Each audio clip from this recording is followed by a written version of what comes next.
Hey y'all, welcome to Thistlehawk Homestead. Pardon the noise, we're searing bison short ribs today for dinner tonight. So time right now is about noon. We should be able to eat around 5, 6 with any luck. So we're going to turn around, we're going to talk you through the process and we'll have some dinner. Alright, so bison short ribs. Very simply, what we've done is we got bison short ribs from our local bison store, which amazingly is right down the road, not even 10 minutes. You got a nice deep cast iron pan. But with the bison short ribs, you need to liberally salt and pepper and a little granulated garlic. Then you want to brown it. The browning is going to help with your depth in your sauce.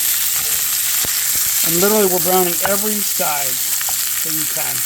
You see here it's starting to, that's the bone. You turn that over. Look at how beautiful that is. Look at that. That's gorgeous. So we're going to turn this one over, do the same thing. Again, we got some nice caramelization. So we're browning all those off. As you can see in the bottom of the pan, we're starting to get a little bit of stuff in the bottom. That's nothing but flavor, boys and girls. It's nothing but flavor. So, to make this meal, if you would,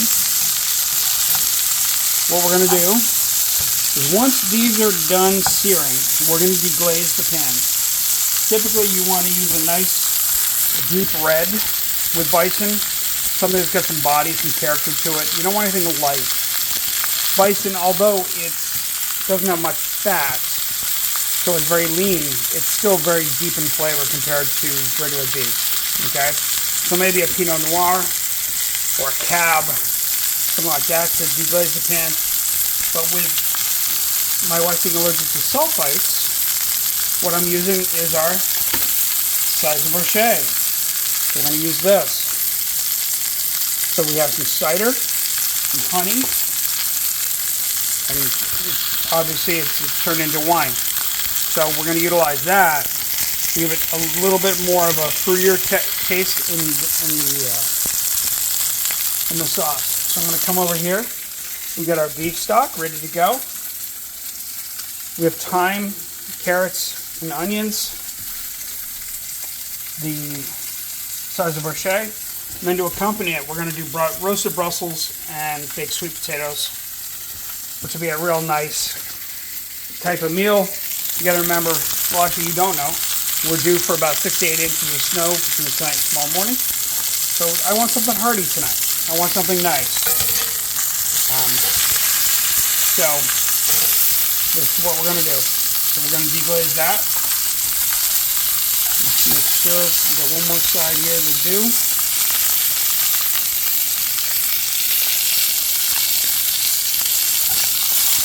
And while that's doing that, I want to get the end of it.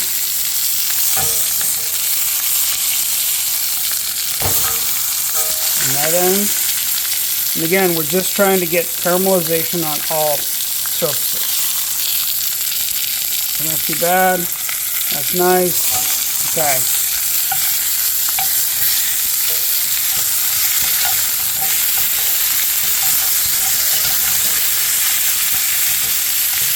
Go. I'm going to deglaze that. I'm going to turn it down because this is a gas stove and I have no desire for any flame ups. Okay?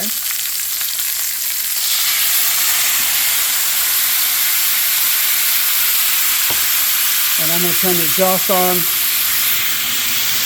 because as you can see the smoke is kind of going through the hall. We're going to turn the fan on. I don't want the smoke detectors to go off, and it will. A little bit more of that.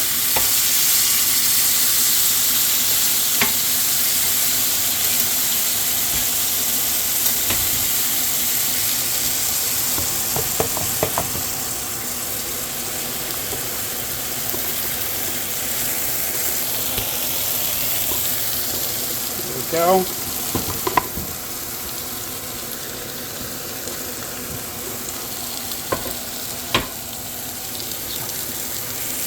So what I'm going to do is I'm going to run out and actually grab some celery when I go out. And add some rosemary to this.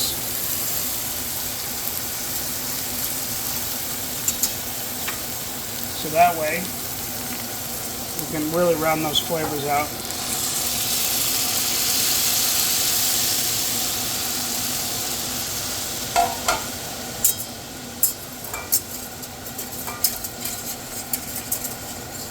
Alright, so we're going to bring this up to a simmer, and then we're going to cover it with a little vent to it so that way it doesn't boil over. We're going to put it on low. And we're just going to simmer it. It's called braising. So that way, that meat is going to be gorgeous.